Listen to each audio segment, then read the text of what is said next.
still remember the sound that woke me up that night. It wasn't loud. That's the part that gets me. It wasn't a scream or glass breaking or anything dramatic like in a movie. It was just a soft tap, like someone knocking on a window with one fingernail. But when you live alone, in a house where every creak already feels like a whisper, even that small sound can punch a hole straight through your sleep and drag you up into the dark. I rolled over, grabbed my phone off the nightstand. 30 a.m. The numbers glowed cold blue in the dark bedroom. For a second, I thought it was just a branch scraping the glass. Then I heard the second knock, slower this time, deliberate.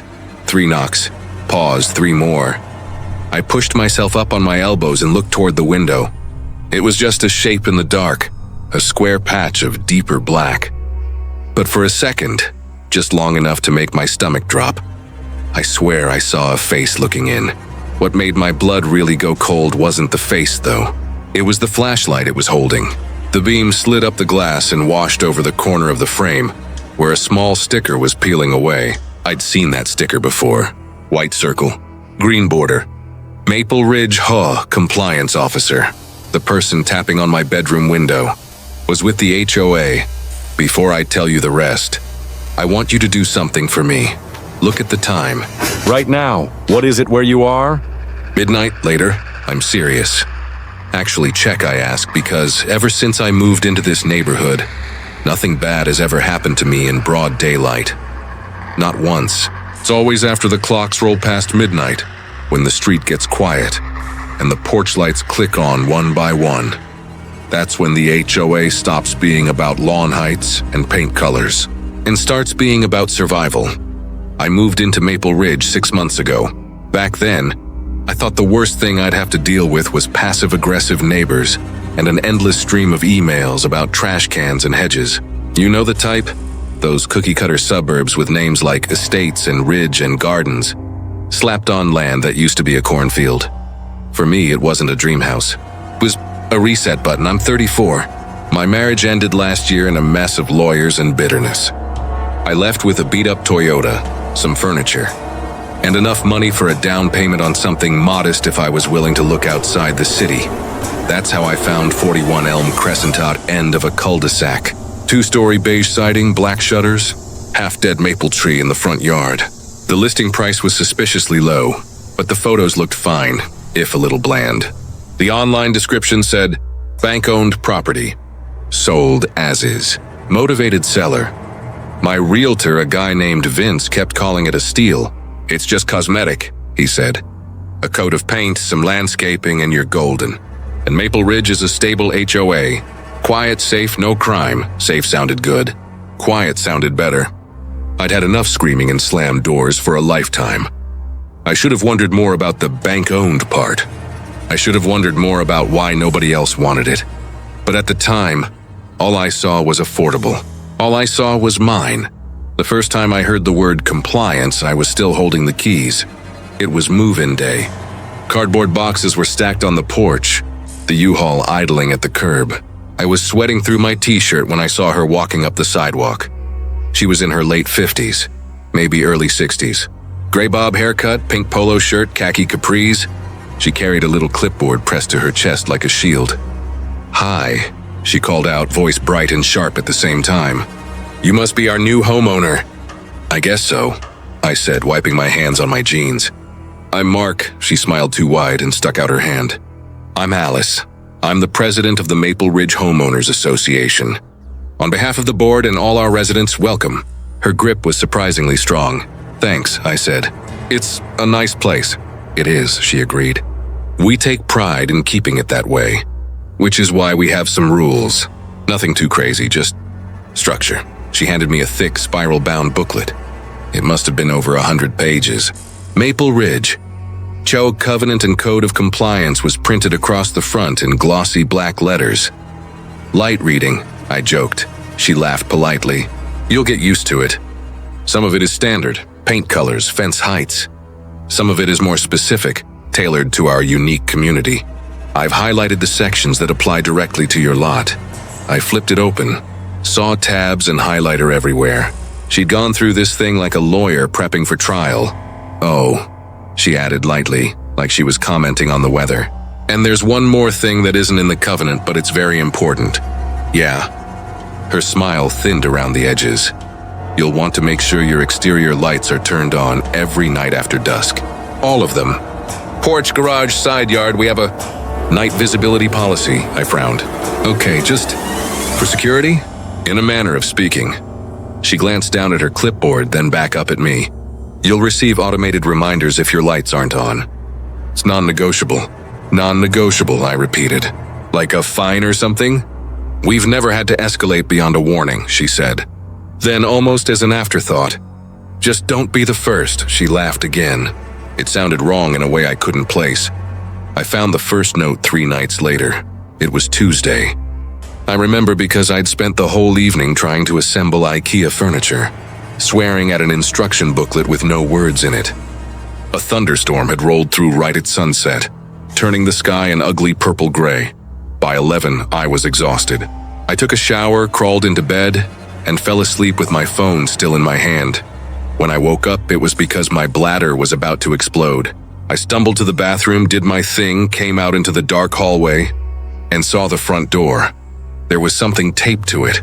Just a rectangle of white in the dim light bleeding from the street through the frosted glass. My stomach did a weird little flip. I walked over, flipped on the entryway light, and peeled the paper from the wood.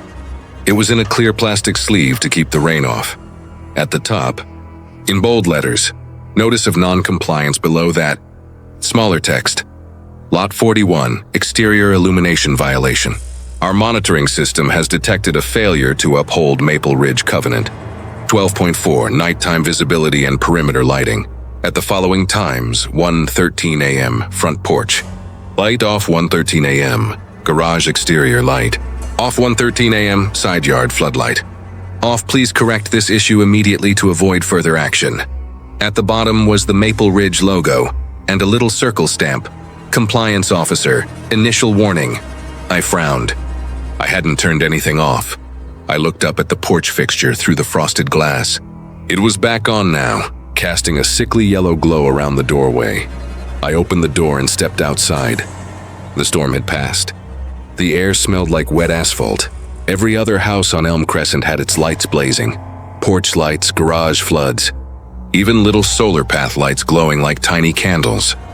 It wasn't late enough for people to be sleeping deeply yet, but the street was totally still. No cars, no voices. Just rows of lit-up houses staring at each other across freshly paved asphalt. I shivered and went back inside, telling myself it was just some glitch in their system. Maybe the power had flickered and reset the lights.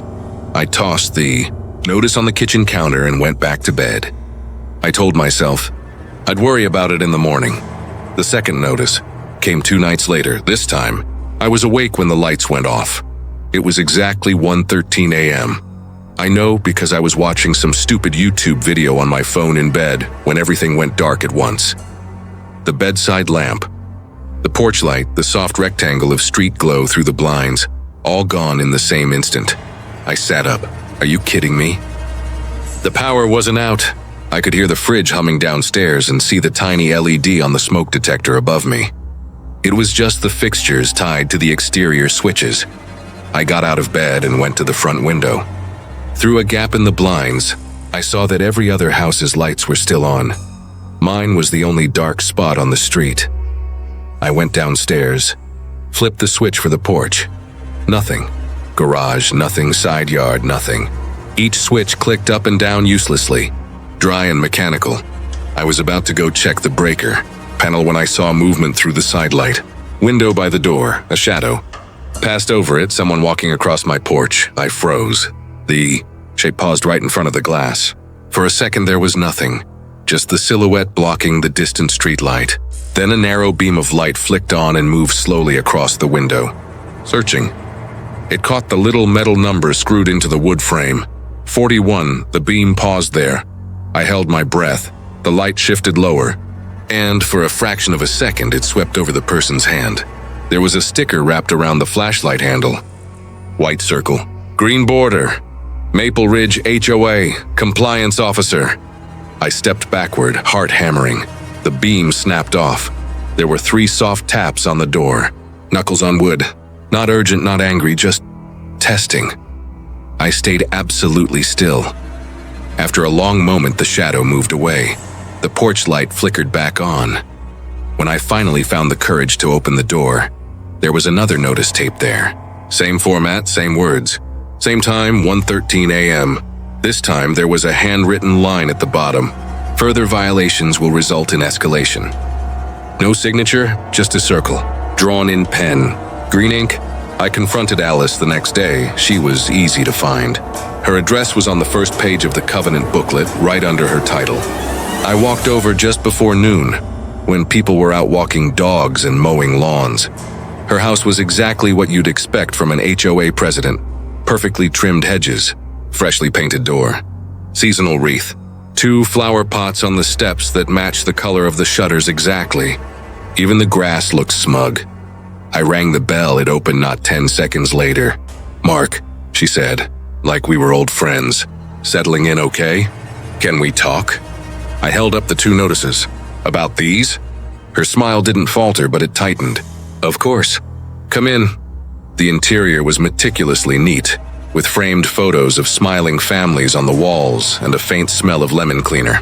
She led me to the kitchen, sat at a spotless island, and gestured for me to sit. "I've been getting these at 1:13 in the morning," I said. "My lights turn off by themselves. Someone comes to my door in the middle of the night. This isn't just a reminder email, it's creepy." She folded her hands. "The compliance officers work off an automated report. If your lights are registered as off at the designated time, they verify." "That's all?" "I didn't turn them off," I said. "The switches do nothing. Then they magically come back on after your person leaves." "That's odd," she said, but there was no real surprise in her voice.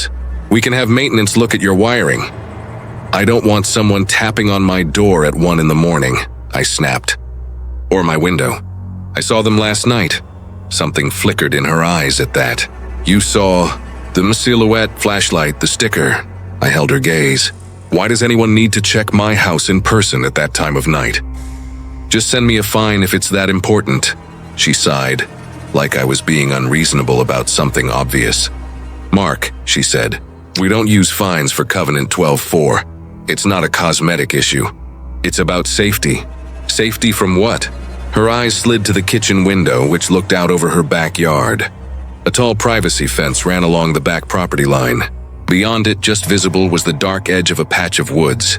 She didn't answer for a moment. "When this community was built," she said finally, "the developer had to agree to certain terms regarding the land. Nighttime visibility is part of that. All perimeter lights must be on between sunset and sunrise. No exceptions. What terms?" Her fingers tightened on each other. "I'm not at liberty to discuss that." I stared at her. "You're the HOA president. Who are you not at liberty from?" She smiled again, but it was brittle. "The board," she said. "You are the board. You're new," she said, as if that explained everything. "Once you've lived here longer, you'll understand that Maple Ridge isn't like other neighborhoods." I left before I said something that would have gotten me in trouble. But one thing stuck with me. When I turned to go, I glanced at her fridge. There were 3 magnets on it, holding up a single piece of paper. A typed notice with a big red stamp across it. "Default. Foreclosure proceeding complete." Above that, in smaller text, Ot 41, former owner D. Harper, my address. Later that day, I found the notebook. It was in the kitchen of my own house, in the back of the pantry, shoved behind a stack of dusty canned goods someone had left behind. A little black spiral-bound thing with recipes printed on the cover in gold script. There weren't any recipes inside. The first few pages were blank. Then the handwriting began halfway down a sheet.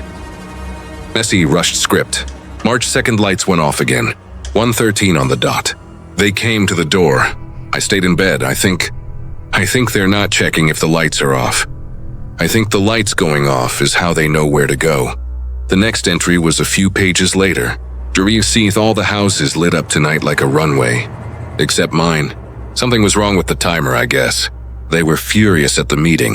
Kept saying I was endangering everyone. Alice slipped and said, if the perimeter breaks, they'll know the way back in." I asked who they were. She wouldn't answer. Further in, March 15th. "Heard scratching on the siding last night. Not branches. Too regular, too patient. Checked the cameras. Nothing recorded, but the timeline jumps from 1:12 to 1:16. 4 missing minutes. The last entry was barely legible, the pen strokes digging deep into the paper. March 18th, they're not officers. Whatever's at the door, whatever's tapping on the glass, that's not from the HOA. The lights are keeping them out. The HOA is keeping them here. The very last line was written in all caps. Do not open the door when they check the lights. There was no more after that, no goodbye. No explanation, just empty pages. That night, I left all the lights on, every single one I could. Porch, garage, side yard, stairway, kitchen, even the lamp in my bedroom. My electric bill was going to hate me, but I didn't care. I also did something else. I set up my own camera. I had an old motion-activated trail cam from a camping phase a few years back. I mounted it inside, facing the front door, angled to catch both the porch window and the side light. Then I sat on the couch with a baseball bat and waited. Midnight came and went. 30. At 1:13 exactly, every exterior light went out.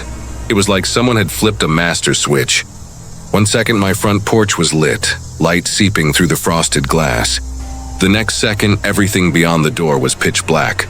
My living room lamp stayed on. I sat frozen, fingers digging into the bat handle. The house made its usual noises. Air conditioning click.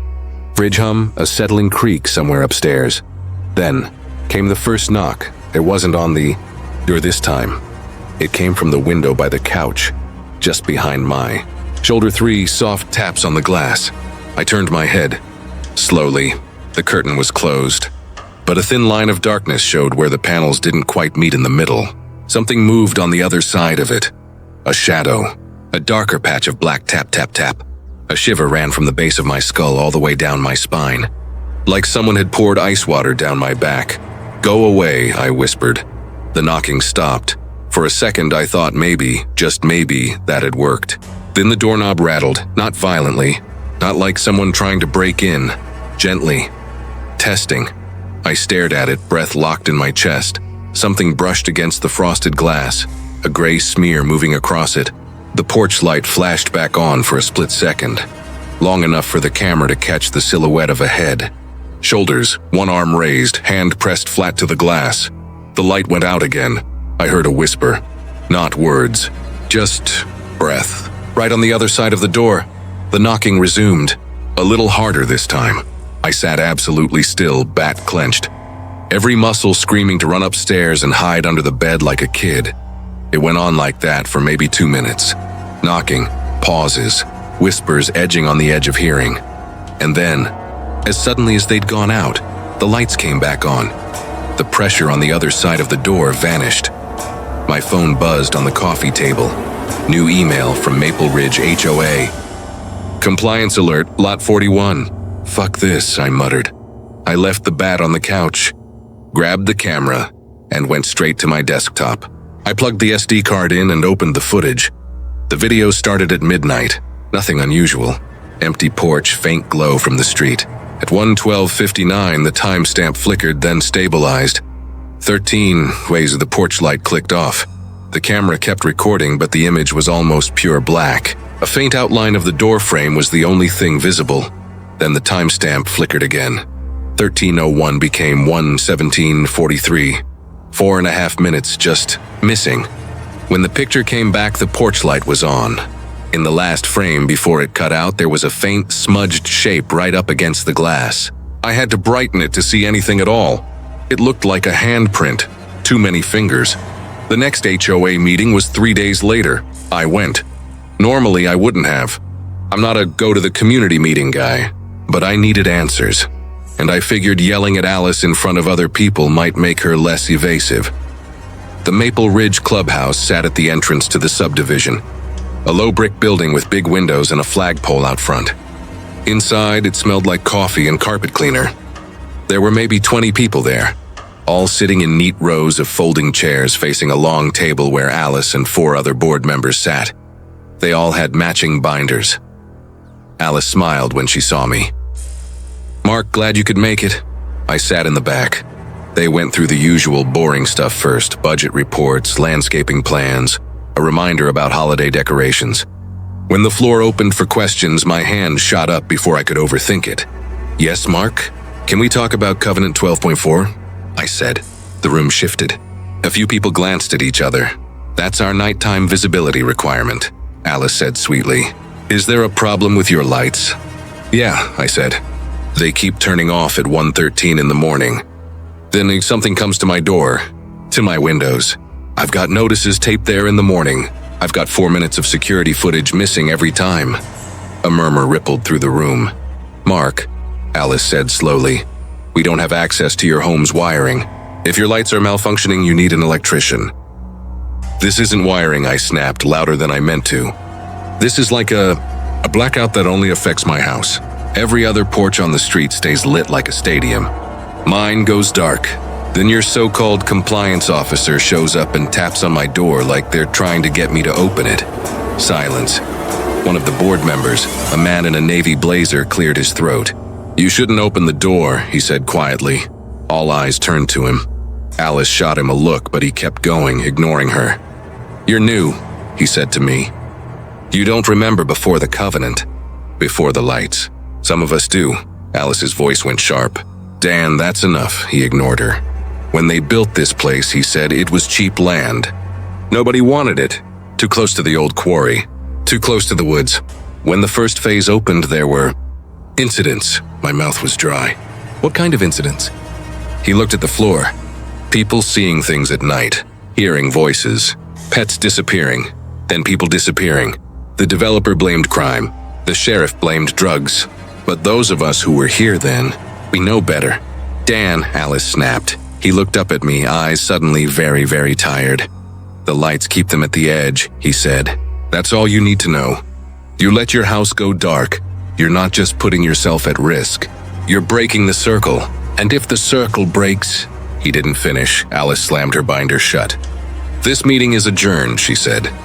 "Thank you all for coming. I left with more questions than answers. But one thing was clear.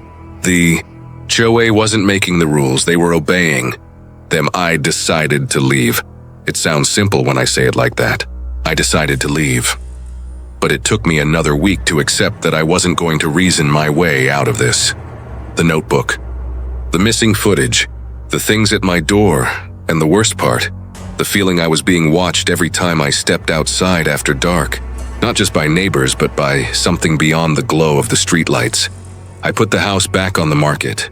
Vince tried to talk me out of it. "You'll lose money," he said. "Give it time." I didn't care. I packed up boxes. I looked for apartments.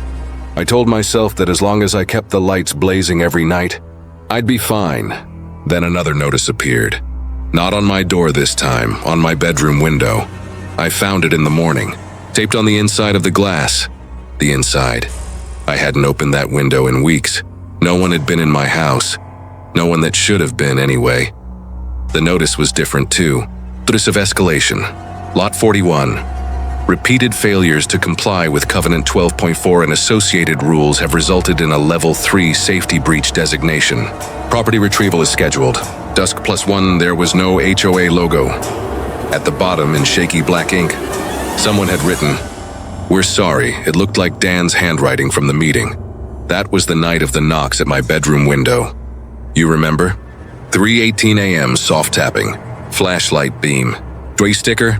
I didn't open the curtains, I didn't move at all, but I knew, with the kind of gut certainty you can't argue with, that if I looked out, it wouldn't be a friendly retiree in a polo shirt on the other side.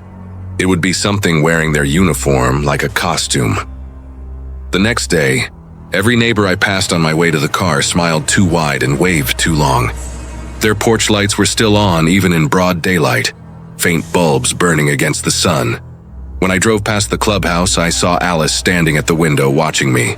She didn't wave, she just pressed her hand flat to the glass. Her palm was covered in bandages. I didn't stay for the scheduled retrieval. I'm not a brave person. I've never pretended to be. Survival instinct won over curiosity. I threw whatever I could into the car, clothes, laptop, notebooks, and left before sunset. I didn't even lock the door behind me. The plan was simple. Drive to a motel a few towns over, sleep, contact Vince in the morning, and tell him to sell the place for whatever he could get. I made it to the subdivision's exit. The Maple Ridge sign loomed overhead, brick pillars on either side, solar lights already blinking on as the sky dimmed. That's when my car died. Everything shut off at once: engine, lights, radio, power. Steering, the wheel locked in my hands as the car rolled to a stop in the middle of the road. I swore, slammed my fists on the steering wheel. Tried the ignition again and again. Nothing. The dash stayed dark. I looked up. All the houses on the main drag had their lights on, every single one. My house was the only one behind me on Elm Crescent. I couldn't see it from where I was, but I knew that its lights were off. Something moved at the far end of the street. At first I thought it was people coming out to see what was wrong, a group of neighbors in pajamas, curious about the stalled car. But as they got closer, I realized they weren't walking like people. They were gliding too smooth, no bounce. The air around them seemed to warp like heat over asphalt. I fumbled with the door handle. It opened easily, but when I tried to step out, something invisible pressed against my chest. Like walking into a glass door I couldn't see. I shoved harder. The pressure increased. My eyes watered. My ears rang. I slammed the door shut again. The figures drew closer, not neighbors, not officers. Shapes in the dark. Some tall, some hunched, all wrong around the edges. Like they'd been badly erased from a photograph and drawn back in. They stopped at the edge of a circle of light cast by the street lamp closest to my car. They didn't cross it. They just clustered there, watching. The lamp above them hummed, flickered, then flared brighter, as if straining to hold something back. There was a knock on my window. I jumped. Not from the shaped cluster in the dark, from the other side. I turned. Alice stood there, leaning down, her face inches from the glass. Her hair was messy, her eyes rimmed in red, her pink polo shirt stained. Her palm was still wrapped in bandages. When she pressed it to the window, I saw the gauze was soaked through in places, turning rusty brown. I cracked the window a couple inches. "What the hell is going on?" I whispered. "What are those things?" She didn't look at them. She kept her eyes on mine. "I told you not to break the circle," she said. Her voice trembled. "You tried to leave. It noticed." "What noticed?" "The land." She swallowed. "What's under it?" "We didn't build the lights for curb appeal, Mark. We built them to keep the perimeter sealed. Every porch, every flood, every little solar path light. It's a link. A ring of fire. You go dark, you make a gap. They can smell it." I stared past her at the cluster in the shadows. They were closer now, right at the edge of the light, pressed up against it like a pane of glass. Their outlines pulsed and rippled, pushing inward and then flattening again. "Let me go," I said. "Just let me leave. I won't come back, I swear." She closed her eyes for a second. When she opened them, there was something like pity there. "It's not up to us," she whispered. "You're already marked." She lifted her bandaged hand to show me. In the center of her palm, beneath the blood-seeping gauze, something moved, pressing from the inside. "Go home," she said. "Turn on your lights. All of them. Maybe it'll settle again. And if it doesn't?" She didn't answer. She stepped away out of my line of sight. I twisted in my seat to follow her, but she was gone. The car started by itself. The dash lit up. The engine purred. The shapes at the edge of the light recoiled, shuddered, then dissolved like smoke in a breeze. I didn't touch the wheel. The car turned around in the road, back toward Elm Crescent as if guided by invisible hands. I pressed the brake. The pedal resisted, hard as stone. I was a passenger in my own body in my own vehicle. As it took me back to 41, the house was dark when I pulled up. Of course it was. Every other house on the cul-de-sac glowed like a jack-o'-lantern. Mine sat at the very end, a black hole sucking in the light from both sides. The car rolled into the driveway and stopped. The engine cut out. The front door opened by itself. Light spilled from inside, warm, golden, inviting. I didn't want to go in. Every part of me screamed not to. But my hand reached for the door handle anyway. My feet stepped out. My legs carried me up the path and across the threshold. As soon as I was inside, the door slammed shut behind me. The porch light flicked on, and for the first time since I'd moved in, I heard voices in the house, not whispers. Not one individual talking, a crowd murmuring, laughing. The clink of glasses. A party in the next room. I walked down the hallway like a sleepwalker. The living room was full of people, not strangers, neighbors, Alice, Dan, the guy who always mowed in a perfect diagonal pattern, the woman with the twin toddlers, the old couple from the corner lot, all of them holding red plastic cups, chatting, laughing. Except their faces didn't match their voices.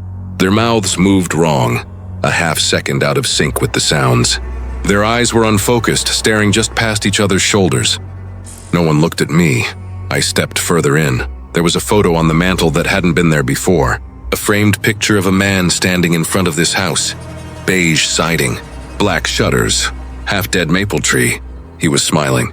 One arm raised in a wave, same build as me. Same hair color, different face. The caption printed at the bottom. Maple Ridge welcomes our newest homeowner, D. Harper, Lot 41.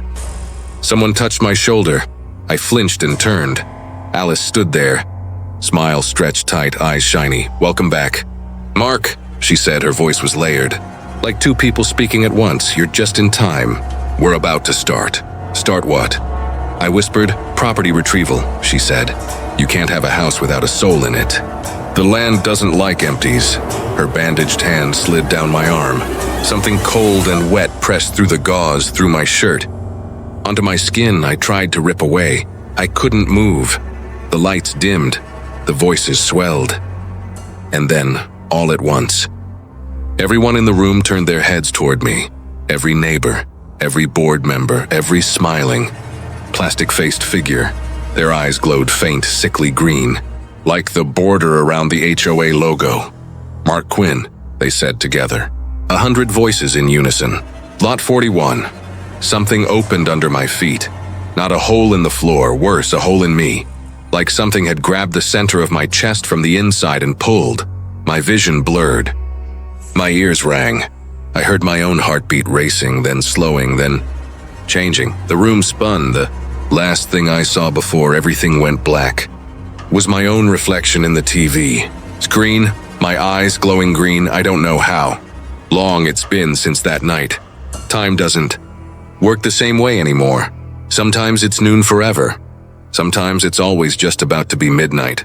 Sometimes I blink and the seasons have changed outside the window. I live in 41 Elm Crescent. I always have. The bank papers say so. The HOA roster says so. The welcome newsletter they slip into every new mailbox says so. I smile at the camera on move-in day. I wave over and over and over. I watch the new families arrive.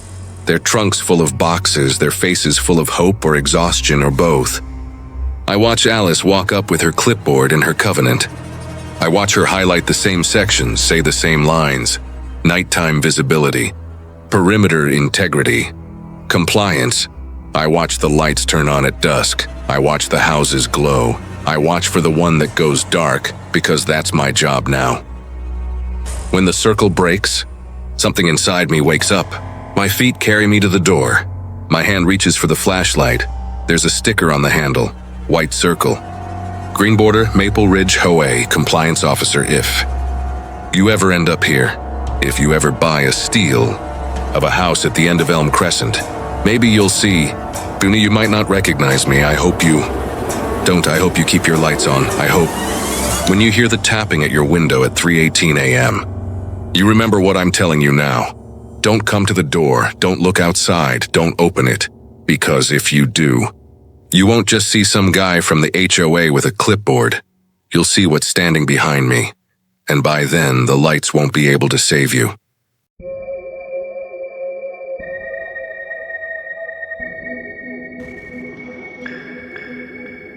I didn't believe my neighbors when they said the ground here was alive.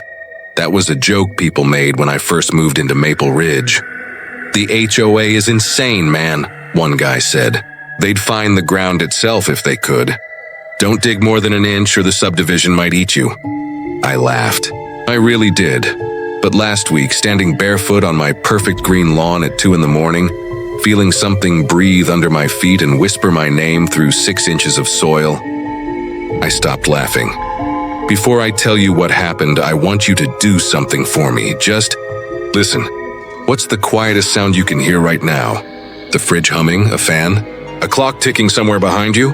Now imagine hearing something softer than that.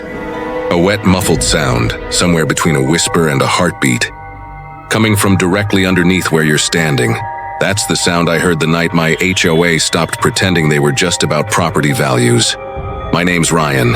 I'm 32. I didn't grow up in an HOA neighborhood. I grew up in a rusted-out rental with dandelions in the yard and a landlord who only showed up to collect checks and ignore leaks.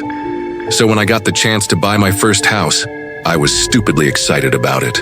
I know how that sounds now, but at the time it made sense. It was last year. I'd just gotten promoted at work. My girlfriend and I had broken up in a spectacularly unhealthy way, and my apartment lease was almost up. I wanted out of the city. Less noise, less traffic. It's everything. That's how I ended up walking through Maple Ridge with my realtor. Maple Ridge looked like one of those stock photos you see when you Google happy suburban life. Curved streets, fresh asphalt, young trees all the same height, spaced the same number of feet apart, beige and gray houses with identical roofs. Every lawn looked like it had been copied and pasted from the same file. What do you think? My realtor, Jenna, asked as we drove past a row of two-story houses with white garages and picture-perfect shrubs. I think I should have worn nicer clothes, I said. I was in an old hoodie and jeans, and I felt like the neighborhood itself was judging me. She laughed. That's the HOA. They don't technically have eyes, but you'll feel them anyway. I heard the joke, but it kind of stuck in my head. We pulled up in front of the one that would eventually become my house. Lot 42, that's what the paperwork called it. The mailbox had a small metal 42 on it, and the curb was painted with the same number in neat white. The place looked normal. 2 stories, tan siding, black shutters, small porch, single tree in the front yard. The grass was so thick and even that it looked like carpet. What's the catch? I asked, because there's always a catch. Bank owned, Jenna said. Previous owner defaulted. But the inspection came back clean. No structural issues, no water damage. It's a good deal, I hesitated. Why'd he default? She shrugged in a way that said she probably knew but wasn't going to say it. Couldn't keep up with payments, I guess. Happens. You want to see inside? We did the usual walkthrough. Living room, kitchen, half bath downstairs. 3 bedrooms and 2 baths upstairs. Everything was plain, empty, and echoey.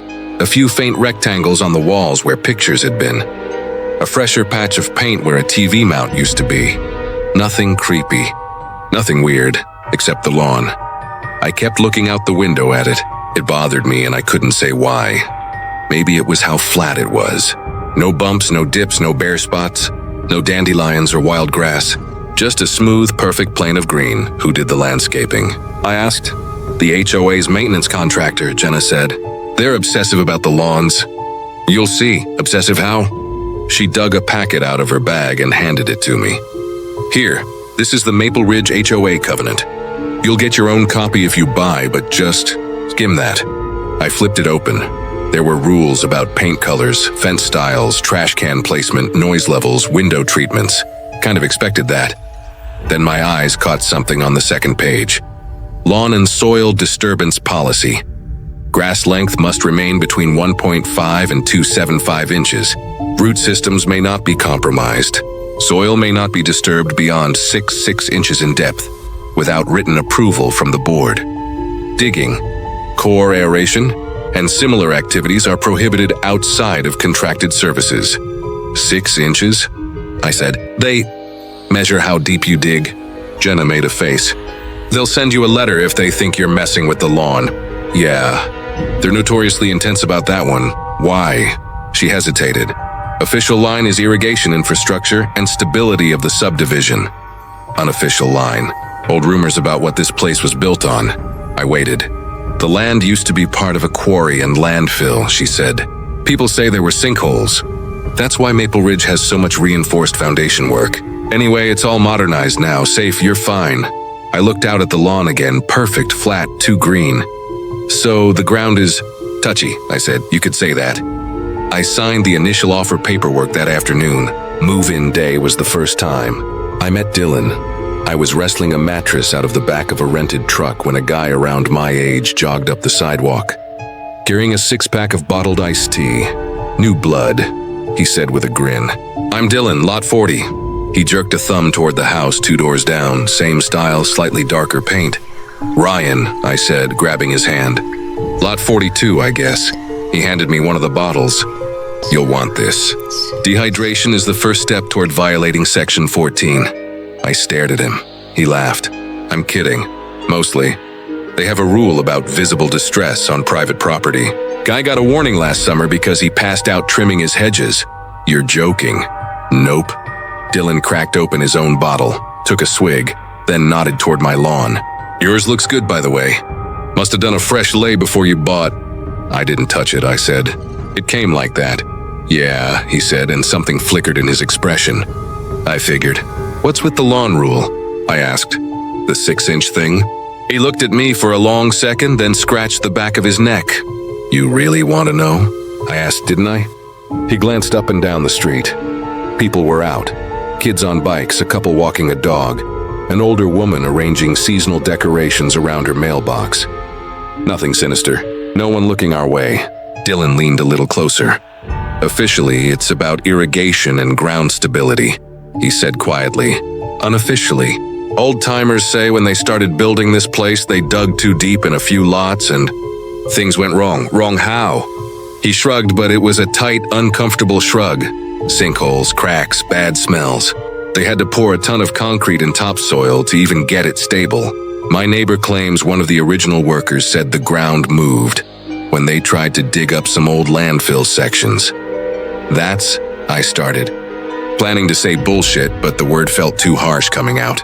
Dylan grinned, but it didn't quite reach his eyes. Yeah, I know how it sounds. Look, man, I've been here 3 years. Keep your lawn looking nice, don't dig, pay your dues, you'll be fine. And whatever you do? He nodded at the HOA packet sitting on a nearby box. Don't ignore the letters. The first month was ice. I'm not going to pretend I hated it from day one. I liked seeing the same people walking their dogs every evening. I liked knowing my car wasn't going to get broken into. I liked that I could sit on my porch with a beer and not hear sirens every 10 minutes. The HOA emails were annoying. Sure, reminder, trash bins must be stored. Out of street view by 9 p.m. Reminder.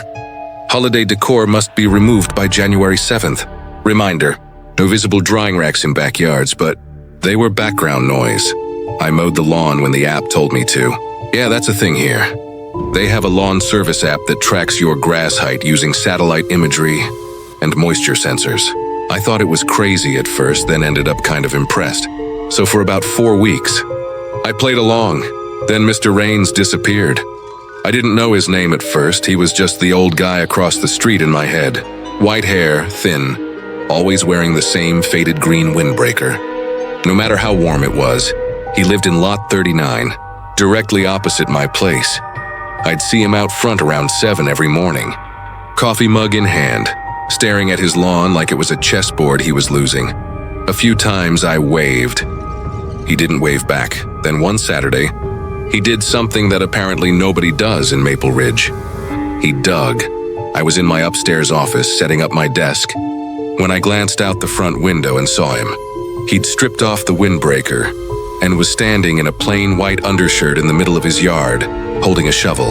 There was a spray paint circle on the grass around him, maybe 3 feet in radius.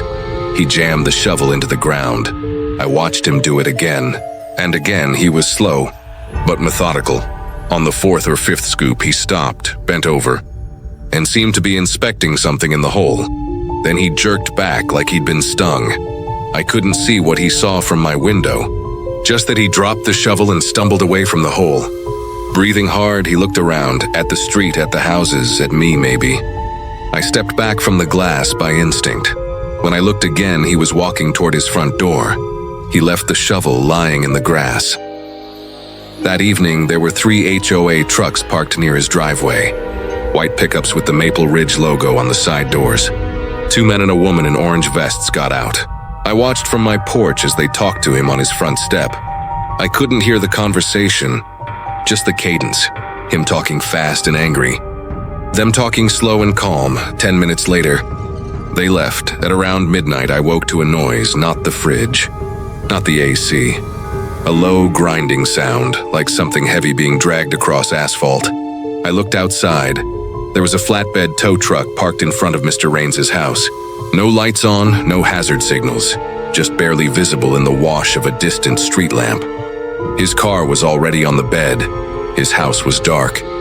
The next morning, his blinds were closed. His lawn looked freshly mowed. The circle he'd spray painted gone.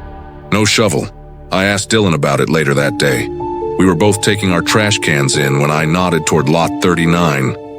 Hey, did the guy across the street, did he move out? Dylan's grip tightened on his bin handle. He kept his eyes on the street. Yeah, he said after a beat. Guess so. That was fast, I said. I saw him yesterday. Looked like he was digging or something. Is that why the HOA trucks were there? Dylan's jaw worked. I didn't see anything, he said. Then quieter. Don't dig, man, seriously, just don't. The first weird thing that happened to me personally was small, easy to write off. It was a Tuesday night, about a week after Raines disappeared. I was sitting on the couch watching some mindless show, half asleep. It was around 11. Suddenly the floor vibrated under my feet. Not much, just a tiny, subtle tremor, a shiver through the boards. I muted the TV. The vibration faded, then came back stronger, like a distant truck driving past in slow motion. I went to the window. The street was empty. No trucks. No cars, no wind, but I could feel it. A low frequency buzzing in my calves, my spine, my teeth. I put my hand on the wall. It was vibrating too. Then it stopped, right as my phone buzzed on the coffee table. New email, Maple Ridge HO. Reminder, soil disturbance policy. The subject line made my skin crawl. I opened it. Dear resident of Lot 42, we are conducting routine monitoring of subsurface stability in the neighborhood. You are reminded that per Covenant 28, no soil is to be disturbed beyond 6 inches in depth without prior written authorization by the board. Please reply to confirm you have not undertaken unauthorized digging or tampering with the soil, including but not limited to trenching, post setting, deep aeration, tree planting, or excavation. Thank you for helping us maintain a stable and safe community. Sincerely, Maple Ridge HOA Compliance. I stared at the screen. I hadn't touched the dirt, not once. I typed back, I confirm I have not done any digging or soil disturbance. Brian, Lot 42, I hit send. My living room felt wrong, like the house had exhaled and was waiting to see what I did next. The noise came 2 nights later.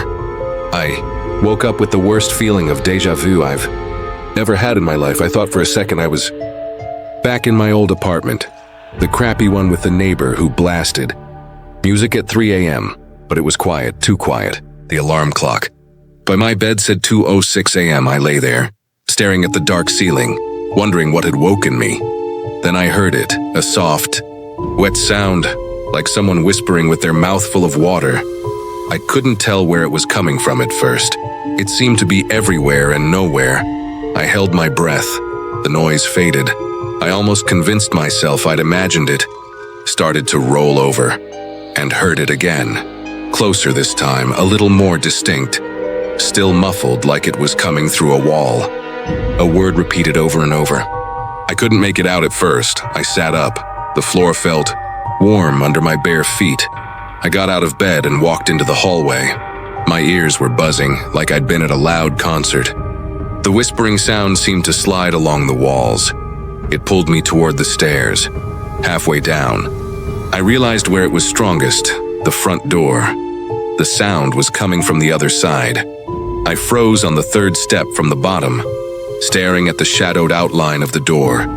The whispering was clearer now, but still smeared, like an audio recording played underwater. I took one more step down. It sounded like someone saying my name. Ryan. My skin went cold. I didn't go any closer. I stood there until my legs shook, until the whisper thinned and finally went silent. My phone vibrated in my pocket. I pulled it out with clumsy fingers. New notification. Sprinkler system activated. Zone 42, front lawn. Went to the side window and pulled the curtain back a fraction. My lawn was on, but the sprinklers weren't spraying up. The streams of water were angling downward, almost straight into the ground like someone was pushing them. Tiny dark patches formed where the water hit.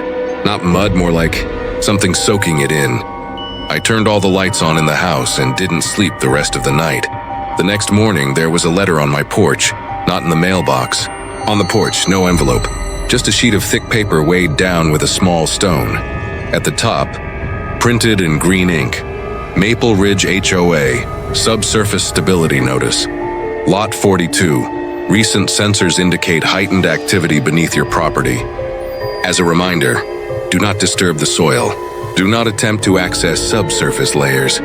Do not pour unauthorized substances into the lawn. Do not ignore auditory disturbances emanating from the ground. If you experience vibrations, murmurs, or unusual warmth emanating from the lawn, please contact the HOA immediately.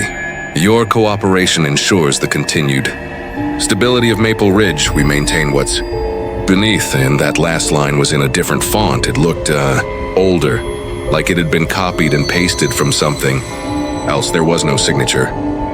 Read the line about auditory disturbances 3 times. Then I crumpled the paper and threw it on the kitchen counter. Yeah, I said out loud to the empty room. Sure, call the HOA about the talking grass. Great plan. I decided to do something very stupid instead. I decided to dig. I told myself it would just be a little digging, barely anything. A test.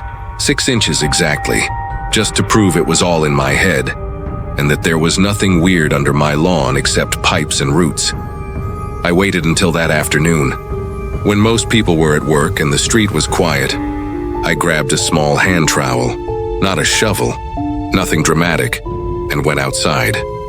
The air had that heavy, humid feel that comes before a storm. Even though the forecast said clear skies, I walked to the middle of the yard.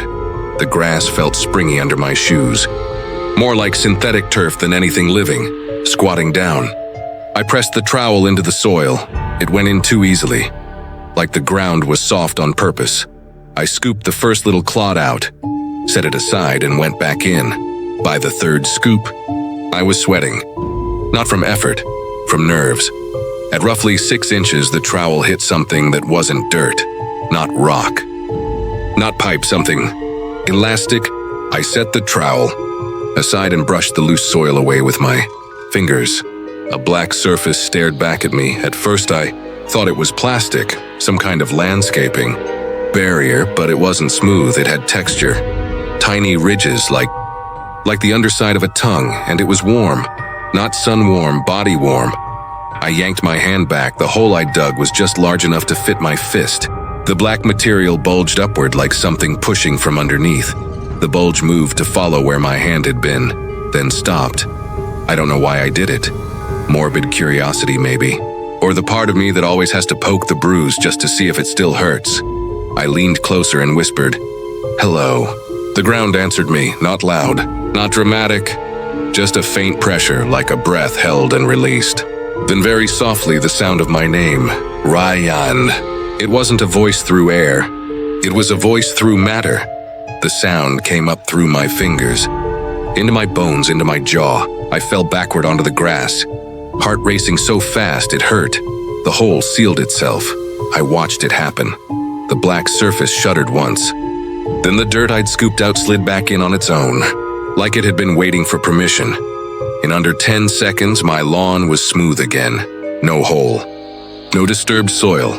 If I hadn't been sitting right there, I could have convinced myself I'd imagined the whole thing. My phone buzzed in my pocket. New email. Maple Ridge HOA, soil violation alert, lot 42. I didn't open it. I went inside and washed my hands until the hot water ran out. Even then, I could still feel the warmth of the ground on my skin. They called me that evening, not emailed, called. I didn't recognize the number, but the area code matched the HOA office sign at the subdivision entrance. "Hello? Good afternoon. Ryan, this is Emily from Maple Ridge HOA Compliance." Her voice was bright, practiced, just a little too cheerful. Hi, I said. "Our system flagged a minor soil disturbance on your lot today," she said. "Nothing serious, but we did want to check in." Everything okay? You're tracking my lawn? I said, yes, she said, as if that were the most normal thing in the world. We have pressure and moisture sensors embedded at standard depths to monitor for erosion, sinkholes, and unauthorized digging. It's all explained in Section 28. You did receive your packet, correct? I didn't realize you meant literal sensors, I said. I thought that was just in case contractors. So everything is fine? She asked, cutting me off gently. I hesitated. My eyes drifted toward the front yard. It looked normal through the window, swaying a little in a breeze I couldn't feel. I thought I heard something, I said, the other night. Like a hum or I almost said voice, or a vibration, I finished lamely. Silence on the line for a fraction too long. We understand that new residents can sometimes perceive anomalies, Emily said. Her tone shifted slightly, like she was reading from a script. It's part of adjusting to a sensitive subsurface environment. Sensitive how? Another tiny pause. Ryan, Maple Ridge was built on reclaimed land, she said. The soil composition is unusual. There are pockets of instability. That's why we have such strict regulations. Our goal is to keep everyone safe and contained, I repeated. Contained within safe parameters, she corrected quickly. Within the covenant. Please remember that the best thing you can do is avoid disturbing the ground. No digging, no permeation, no chemical imbalances. We take care of what's underneath so you don't have to. I swallowed. What is underneath? I asked. The line hummed. Then Emily said very quietly, You don't want to know. The call disconnected. Not goodbye, not have a nice day, just gone. After that, it escalated fast. The humming came back the very next night. I tried to ignore it. I turned the TV volume up. I put headphones on. I even downloaded one of those white noise apps. Didn't matter. I could feel it in my teeth like the house was sitting on top of a speaker playing a song just below the range of human hearing.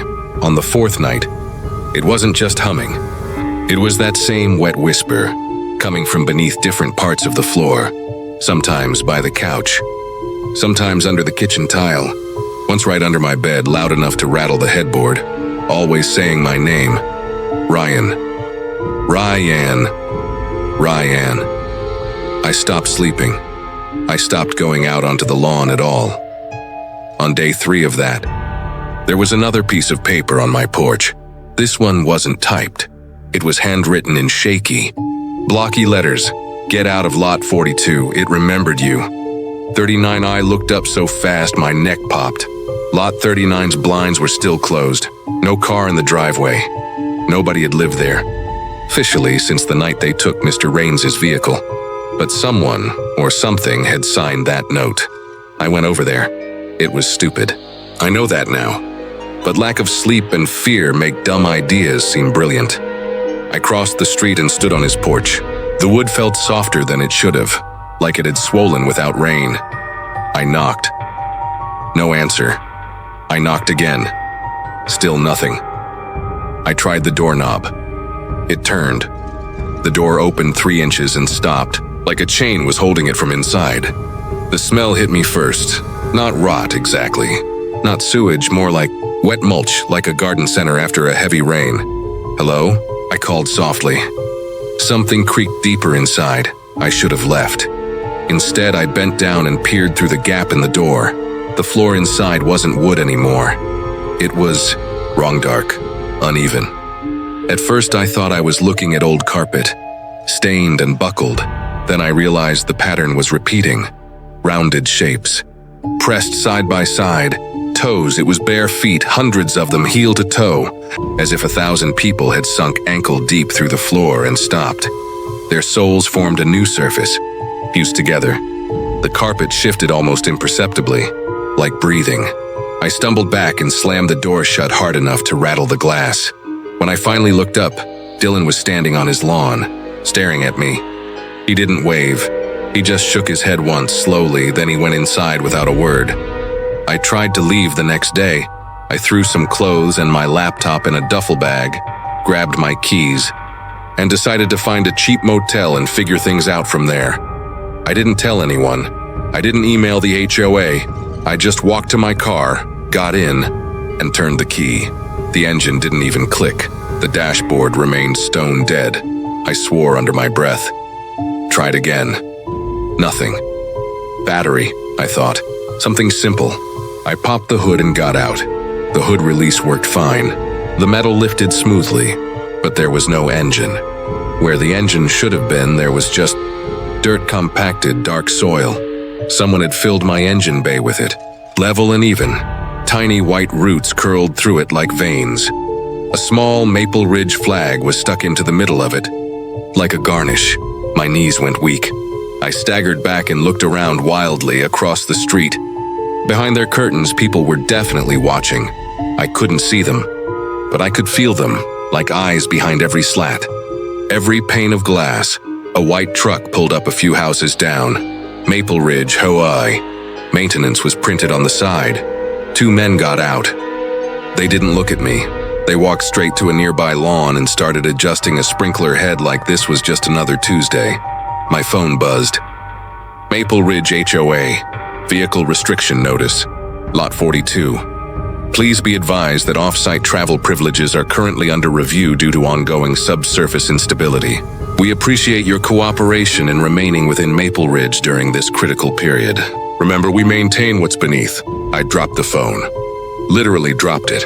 It bounced once on the driveway and skidded to a stop right at the edge of the grass. The grass seemed to lean toward it. I didn't pick it up. I went back inside. That night is the one that really matters. It started with knocking, not at the door, beneath the floor. 3 dull thuds from under the living room. Pause. 3 more. Then a long, slow scrape like fingernails dragging along the underside of the floorboards. I curled up on the couch with every light on in the TV blasting some comedy show I wasn't really watching. The knocking grew more frequent. The hum became a roar I could feel in my bones, even if my ears technically heard nothing. Then, at exactly 1 a.m., everything electrical in the house turned off. TV, lights, fridge, even the little LED on the surge protector died. The silence was complete. No AC, no hum. Just my own breathing and the deep, thrumming pulse of whatever was beneath me. Outside, I saw their lights come on. Every house on the street. Porch lights, garage floods, little path lights except mine. Lot 42 sat in a pool of unnatural darkness, like a tooth gone black in a row of white. I don't know what possessed me to step outside. Maybe it was some part of me hoping that if the neighbors could see I was scared, they'd help. Maybe it was the opposite, that I didn't want them to see me trapped and shaking inside my own house. Either way, I opened the front door. The instant my bare foot touched the grass, the ground. There's no other word for it. A long, slow exhale that pressed up through the soil and into my bones. My lawn felt soft, not like a mattress, like a tongue. Something shifted beneath me, rolling, pushing like a huge animal turning over in its sleep. I stumbled forward a step. The grass parted a little under my weight, and I sank an inch, just an inch, but it was enough to feel the heat, the warmth rising from below, damp and humid, carrying with it the smell of fresh-turned earth and something else, something coppery. Ryan, it wasn't a whisper inside my head this time. It was the ground. The sound came from beneath both feet, traveling up through my ankles, an intimate vibration inside my muscles. Rian. Across the street, porch lights flared brighter. I could see silhouettes behind the windows now, still watching. No one stepped outside. Not one door opened. "Help!" I shouted or tried to. My voice sounded thin and wrong in the night air. "Hey, something's wrong with the grass clenched around my feet. Not a lot. Just enough that when I tried to pull my right foot back onto the concrete, it didn't move. It felt like warm hands around my ankles. I yanked harder. No use. Every instinct screamed at me to fall backward onto the porch, to get my feet off the ground, but I couldn't move. I looked down.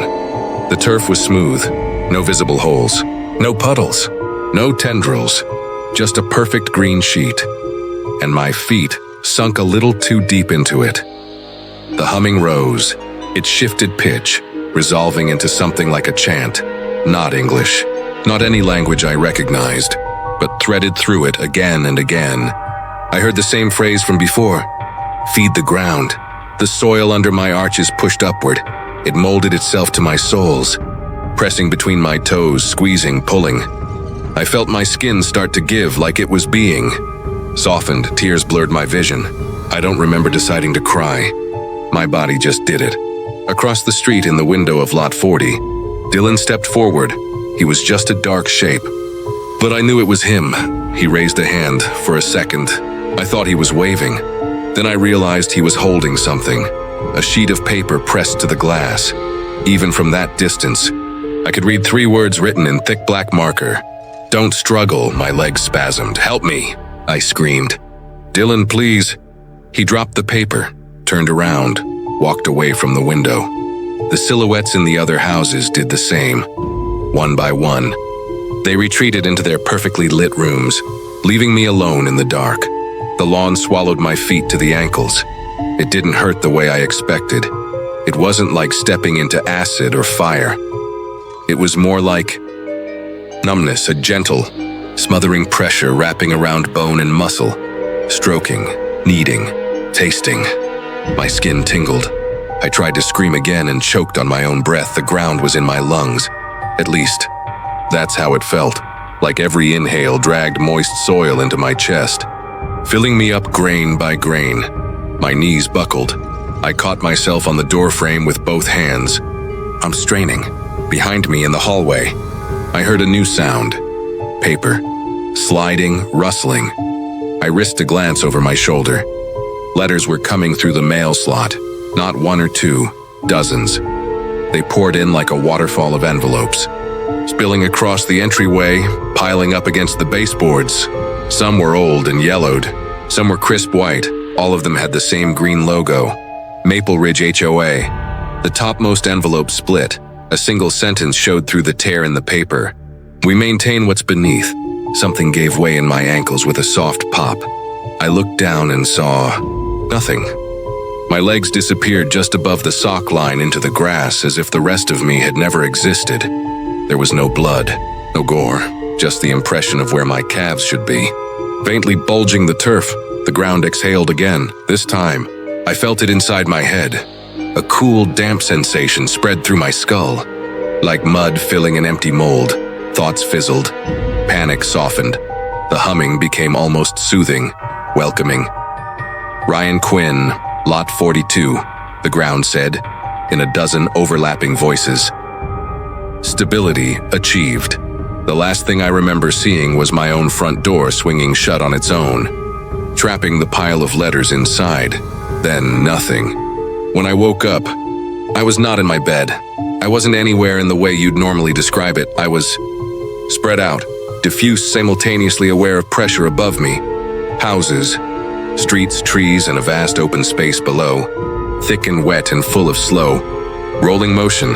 I tried to move and felt the ground ripple for yards in every direction.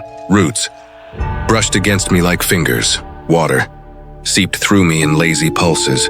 Somewhere to my left, if left even means anything when you're an area. Instead of a person, I felt another. Awareness all tired Mr. Rains further out. Others, dozens, maybe hundreds. We were all part of the same layer now, the underskin of Maple Ridge above us. The sprinklers clicked on. Thin streams of cool water pierced the soil, soaking into the network we'd become. Feed the ground, I thought, or didn't think exactly. But the idea moved through me like current. A new tremor rolled across us. Something heavy was being rolled onto Lot 43. I felt the weight of the moving truck through the foundation pylons. The tiny vibrations of footsteps on a new porch. A car door slammed. A nervous chuckle. Keys jangling. A cheerful voice. "Welcome to Maple Ridge, Mr. and Mrs. Rivera. We're so happy to have you. Don't worry, the HOA takes care of everything here. You'll learn the rules. Just keep your lawn neat and don't dig too deep." Emily's voice, friendly, bright. The earth around me pulsed, hungry, curious, remembering. As the new owners stepped onto their fresh, carpet-smooth grass for the first time, I felt it turn its attention to them. Reaching, tasting, we maintain what's beneath, I thought, and this time when I heard a voice answer, it wasn't the HOA, it was the ground laughing.